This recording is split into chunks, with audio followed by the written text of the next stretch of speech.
विद्यार्थी मित्रांनो, सुप्रभात. तुमच्या सर्वांचं आजच्या या ऑनलाईन तासामध्ये हार्दिक स्वागत.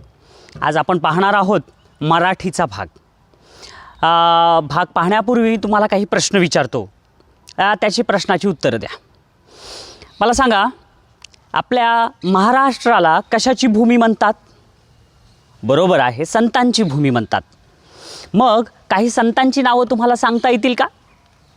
बरोबर आहे, संत ज्ञानेश्वर, संत तुकाराम, संत एकनाथ.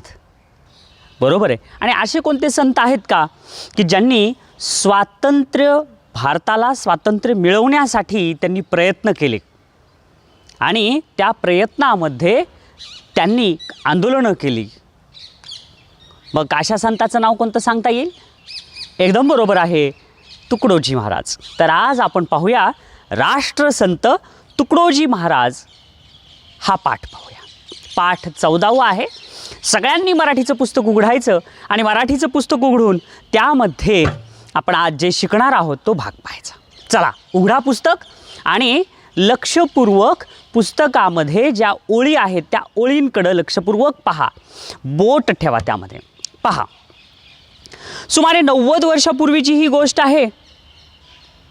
जयपूरकडचा एक राजा चंद्रपूर जवळच्या ताडोबा अभयारण्यात शिकारीसाठी आला होता.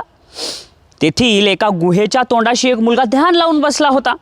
राजा त्या मुलाला जंगलातील प्राण्यांविषयी विचारू लागला. तो चुणचुणीत मुलगा राजाला म्हणाला, हे सुखी जीव आनंदात जंगलात नांदत आहेत, तुम्ही त्यांना का हो ठार करता? बघा, ही इसवी सन कधीची आहे? सुमारे 90 वर्षापूर्वीची गोष्ट आहे. आलं का लक्षामध्ये? तर त्यावेळेस जयपूरकडचा एक राजा शिकारीला आपल्या ताडोबा चंद्रपूर जवळचं आपल्या महाराष्ट्रातलीच ताडोबा अभयारण्यात शिकारीसाठी आला. मग तेथे आल्यानंतर त्याला शिकारीसाठी प्राणी शोधू लागला तो. म्हणून त्यानं एका मुलाला विचारलं. तर तो लहान चुणचुणीत मुलगा त्यानं काय म्हणला माहिती आहे? सुखी जीव आनंदात जंगलात नांदत आहेत, तुम्ही त्यांना का हो ठार करता? म्हणजे त्यावेळेसचे जे लहान मुलं होते ते लहान मुलंसुद्धा किती निष्पाप आणि भूतदया त्यांच्यामध्ये होते. जे प्राणी बोलू शकत नाहीत त्यांच्या मनातलं ते ओळखू शकत होते. आणि त्याच्यामुळं तो लहान मुलगा म्हणाला, तुम्ही त्यांना का ठार मारतात? बघा पुढं. त्यावर राजा निरुत्तर झाला. तो विचार करू लागला. त्याला स्वतःची चूक कळून आली. त्याने शपथ घेतली, यापुढे मी कोणत्याही प्राण्याची शिकार करणार नाही.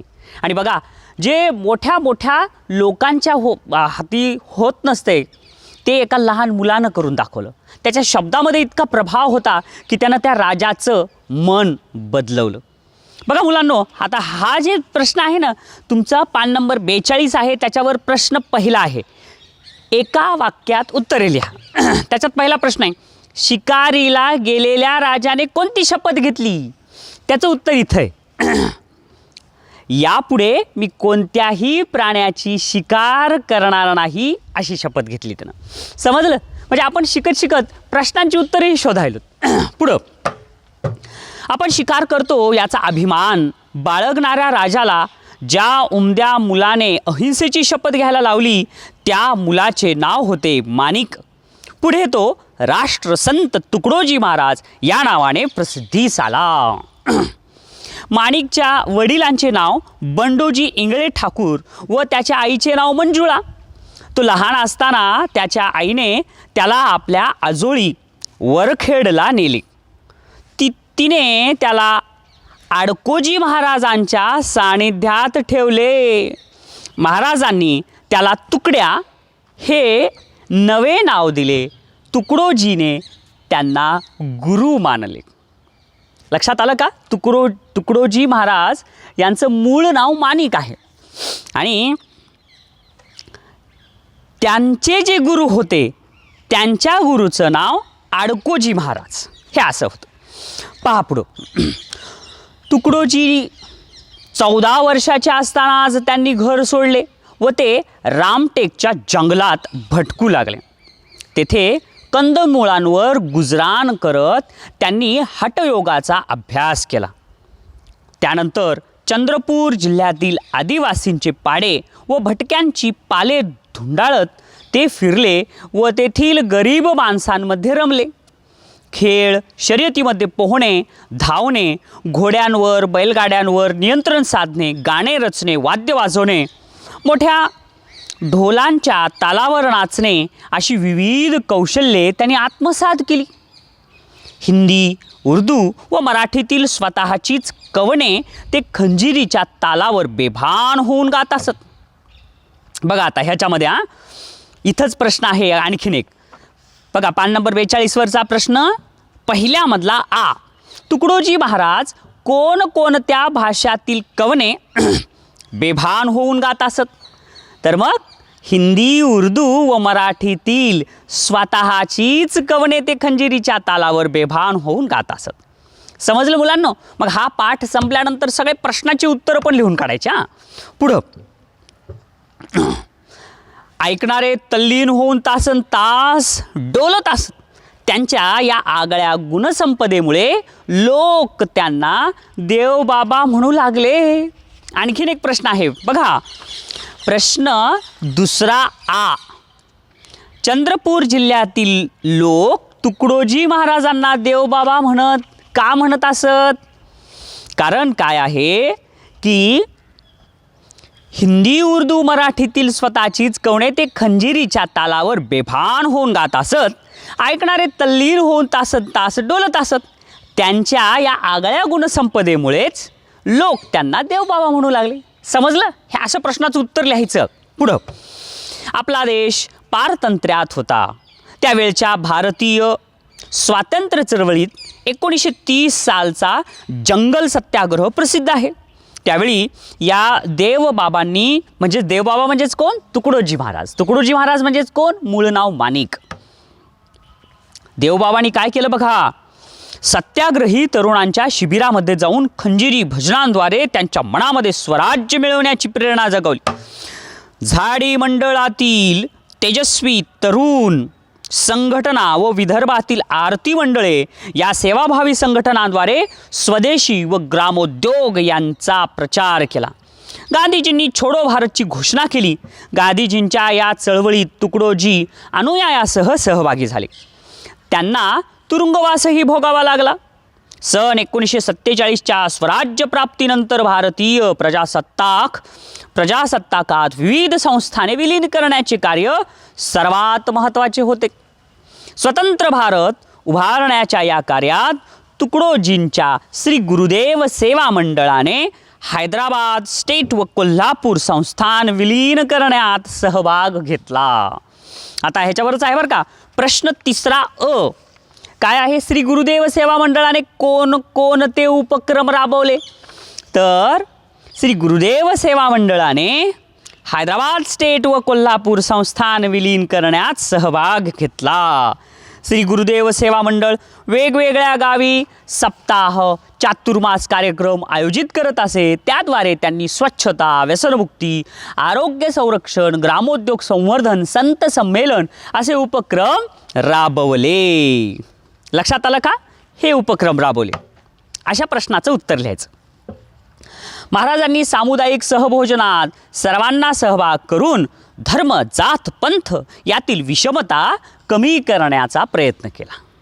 पुढं पंढरपूरच्या विठ्ठल मंदिरात सर्वांना प्रवेश मिळावा म्हणून साने गुरुजींनी उपोषण केले. राष्ट्रसंत तुकडोजी महाराजांनी अनेक लोकांच्या सह्या मिळवून त्या उपोषणाला समर्थन मिळवून दिले. आता इथं सुद्धा एक प्रश्न आहे. प्रश्न तिसरा आ. साने गुरुजींच्या उपोषणाला समर्थन देण्यासाठी राष्ट्रसंत तुकडोजी महाराजांनी काय केले? त्याचं उत्तर इथं आहे. पंढरपूरच्या विठ्ठल मंदिरात सर्वांना प्रवेश मिळावा म्हणून साने गुरुजींनी उपोषण केले आणि राष्ट्रसंत तुकडोजी महाराजांनी अनेक लोकांच्या सह्या मिळवून त्या उपोषणाला समर्थन मिळवून दिले. आलं का लक्षात? असं पुढं आचार्य विनोबा भावे यांनी भूदान चळवळ सुरू केली.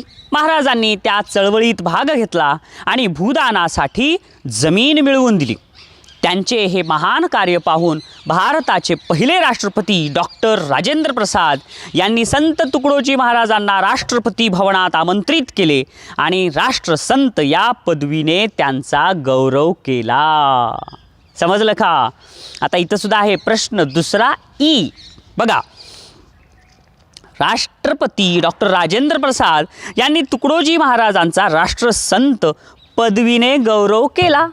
मग आता त्याचं का असं उत्तर आहे. मग त्याचं राष्ट्रपती डॉक्टर राजेंद्र प्रसाद यांनी तुकडोजी महाराजांचा राष्ट्रसंत पदवीने गौरव केला कारण आचार्य विनोबा भावे यांनी भूदान, ते लगेच लिहायचं, आता मी जे वाचलं ते उत्तर आहे.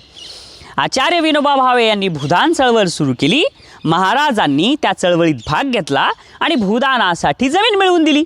त्यांचे हे महान कार्य पाहून भारताचे पहिले राष्ट्रपती डॉक्टर राजेंद्र प्रसाद यांनी संत तुकडोजी महाराजांना राष्ट्रपती भवनात आमंत्रित केले आणि राष्ट्रसंत या पदवीने त्यांचा गौरव केला.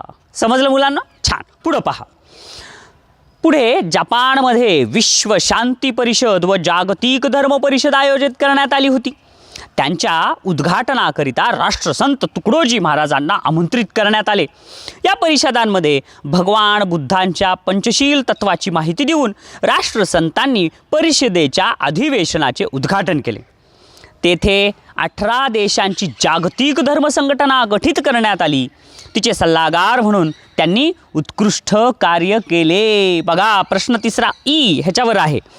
राष्ट्रसंत तुकडोजी महाराजांनी जपान देशात जाऊन कोणते कार्य केले ते इथं आहे. समजलं? पुढं पहा. तिचे सल्लागार म्हणून त्यांनी उत्कृष्ट कार्य केले. हे तेच उत्तर आहे. पुढं, अशा साऱ्या उपक्रमांमध्ये गुंतले असतानाच त्यांनी हिंदी व मराठी अनेक गद्य पद्य पुस्तके लिहून प्रकाशित केली. ग्रामगीता हा त्या साऱ्या पुस्तकांचा मुकुटमणी होय. तुकडोजी महाराजांचे कार्य पुढे अनेक सेवा मंडळांनी चालू ठेवले. लेखक कोण आहेत? सुदाम सावरकर. बघा, आता ह्याच्यावर एक प्रश्न आहे. प्रश्न पहिला ई. तुकडोजी महाराज यांनी कोणता ग्रंथ लिहिला? त्याचं उत्तर तिथं आहे. तुकडोजी महाराज यांनी ग्रामगीता हा ग्रंथ लिहिला. समजलं मुलांना? छान. अशा पद्धतीनं आपण हा पाठ आज प्रकट वाचन कशा पद्धतीनं करायचं आणि त्याची उत्तरं कशी शोधायची हे आपण या पाठातून आज आपण शिकलो. तर याचे प्रश्नोत्तर तुम्ही पाठांतर करा. अवघड शब्दाचे जे अर्थ आहेत ते इथं दिलेले आहेत. काय आहे? निरुत्तर होणे म्हणजे उत्तर न सुचणे, अहिंसा म्हणजे कोणालाही इजा न करणे, हठयोग म्हणजे योगाचा एक प्रकार, पाले म्हणजे फिरस्ती लोकांची तंबूप्रमाणे उभारलेली कपड्यांची घरे, धुंडाळणे म्हणजे शोधणे, कवन म्हणजे पद्यरचनेचा प्रकार, खंजिरी म्हणजे एक प्रकारचे वाद्य, समर्थन म्हणजे पाठबळ पाठिंबा. समजलं मुलांना? मोबाईल जास्त वेळ बघू नये म्हणून तुम्हाला सुद्धा या पाठाच्या निमित्तानं का होईना, अभ्यासाच्या निमित्तानं का होईना, जास्त वेळ मोबाईलला तुम्ही चिटकून राहू नये म्हणून हा पाठ मी ओघावतपणे शिकवत आहे.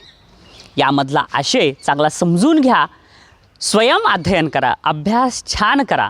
पुढील अभ्यासासाठी तुम्हाला खूप खूप शुभेच्छा. Best of luck.